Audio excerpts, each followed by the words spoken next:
Guys, salamat sa iyong pag-click ani nga video ug welcome sa atong mga storya nga daghan kang makatunan. So kung usa ka sa nagpangita og channel nga mga storyang Bisaya o Cebuano story, atong channel guys, daghan na ta mga na-upload nga mga storyang Bisaya, more or less mga 100 plus na ang atong mga storya nga na-upload ug daghan kini mga moral lesson sa kinabuhi. Ato kining gituyo pag-upload ang mga storya kay pwede po ning ma-share nato sa atong mga barkada, mga pamilya, amiga, may tungod sa Kristohanon nga mga sambingay nga daghang mapulot nato nga mga pagtulunan o gitawag og moral lesson sa kinabuhi. So guys, para masabtan nimo, pwede po nimong tapuson kini nga video para makuha nimo ang dagkong moral lesson sa maong storya karon. Storya kini guys usa ka bata nga nadatugan og truso. So para masabtan nimo inani ang senaryo guys. Usa ka adlaw ni ana kining amahan guys, bisugo siya sa iyang anak nga 8 anyos nga iyahang ipapadaplin ang truso nga naastog karan sa ilang panimalay. So samtang kining amahan naas kusina, mao kini ang niyang gihimo sa iyang anak. Insa dong ipadaplin ang truso nga nasa nag-ali sa tubangan sa atong panimalay. So tuod man kining bata guys minaog sa ilang balay o gipadaplin niya ang truso. Pero kay bata pa kayo siya, tablaw sa tinulod aning truso o dili niya makaya. Taod-taod ni gawas ning amahan ug niyon nga dong ya kumusta man? Imo na bang napadaplin ang truso? So pagkakita sa amahan, wala natarog ang maong truso. So niyon ang amahan nga wala man lagi nimo napadaplin. So niyon ang anak nga pa bugat kayo ang maong truso, dili nako madaog. So niyon ang papa nga ihurot ang tanan nimong kusog. So tuod man kay kining anak nagpakita manggila sa amahan, nakakita man ang amahan so muto ning hanat siya guys, iyang gitulod ning truso. So igo rang nilihok og gamay. Muto nga wala gyud niya matarog kay igo man nilihok og gamay. So kakita yang papa. Niyo nang ang papa nga dong pahuway usag kadyot onya ihurot ang tanan mong kusog sa ikatulong nga higayon, ihurot ang tanan mong kusog. Sumoto guys, pag ikatulong na niyang higayon, giduot niya ayo, muto ning lihok guys, tungod kay gihurot niya ang iyang kusog, nilihok tong maong truso, hangtod guys nga naligid og nitabon kini kaniya. So baling paningkamot ang bata nga dili siya maipit. Sumuto iyang gitulod pug ayo, unya natabuna naman siya guys. So niyon ang papa niya nga dong ihurot ang tanan mo kusog para nga dili ka matabunan sa maong truso. Karon guys kiniligid naman diri sa ulo ana.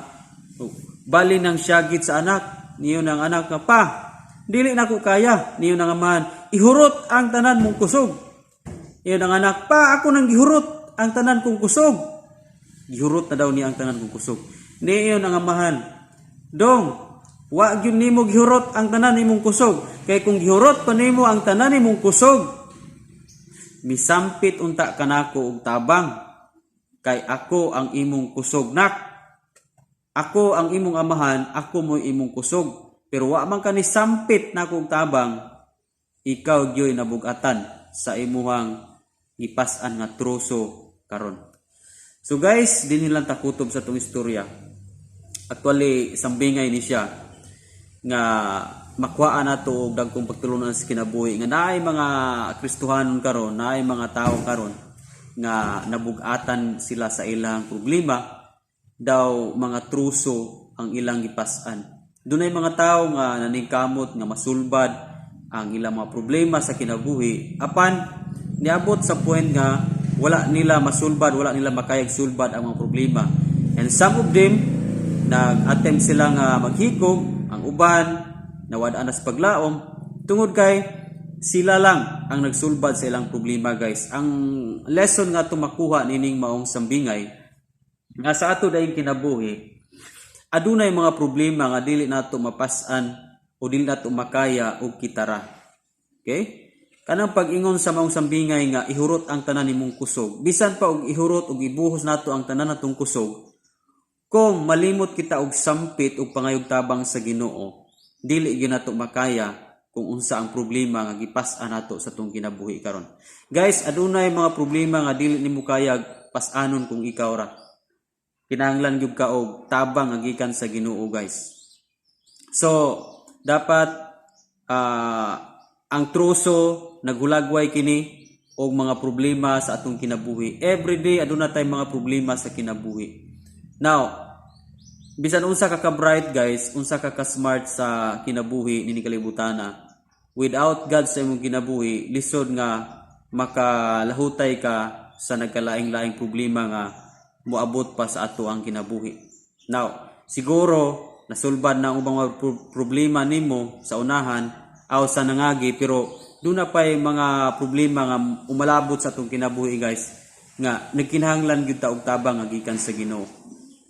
Munang ningon ang Biblia sa Matthew 11:28 nga duol kamong tanan nga gikapuyan ug gibugatan sa gipas-an, kay papahulayon ko kamo, isangon ni akong yugo kay malumo ako sa espiritu ug makapahulay gayud kamo. Guys, ang ato ang gipas-an sa kinabuhi nga mga kabugaton karon sama na og truso. Kung kita ray maning kamot ana mabugatan gyud ka.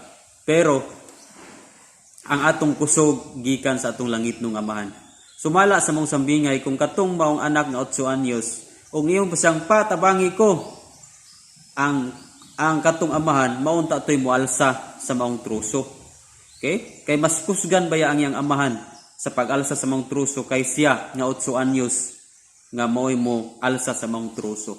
So guys, sa atong kinabuhi nahulagway kita sa usa ka bata nga 8 anyos nga adunay straight nato nga dili makalahutay, dili makadaog sa dagkong mga problema nga handulon sa atong kinabuhi. O ang bugtong lang yun nga kusog nga makalahutay ta sa mga pagsulay o problema sa kinabuhi, kanang kusog nga gikan sa Ginoo. Munang natoy awit nga naguluhan nga ikaw ang kusog, di ba? So siya ang atong kusog kaysa man atong amahan. Siyempre ang amahan kusgan, di ba, sa physical nga amahan, ikumpara nato mas kusgan gyud ang amahan kumpara sa 8 anyos nga anak.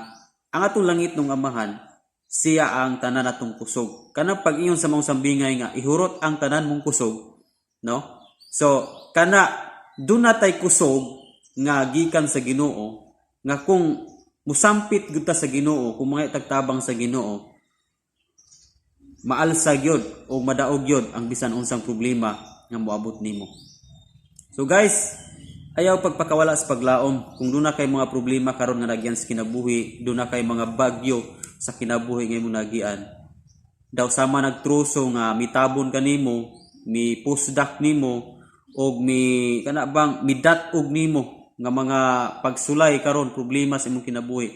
Pero ingnon ti ka guys, sampita ang Ginoo, pangayog tabang sa Ginoo. Take time nga muhatag kag panahon sa Ginoo. Iampo sa Ginoo, then ang Dios maghatag og kagaan diha nimo. Tabangan ka pagpas-an sa tanan nimong gipas-an karon nga mga suliran sa kinabuhi. Without God, lisod nga makalahutay ka nianang sulirana, yanang problema kung isalikway nimo ang tabang sa Ginoo.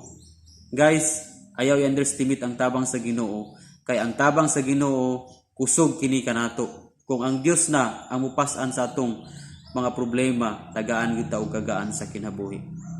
So guys, hopefully nga naakay nakatunan nga lesson, and hopefully nga na-encourage ka ug dili ka mo give up kung unsa man nga suliran imong gatubang karon, unsa mang problema ang imuhang nasinati karon.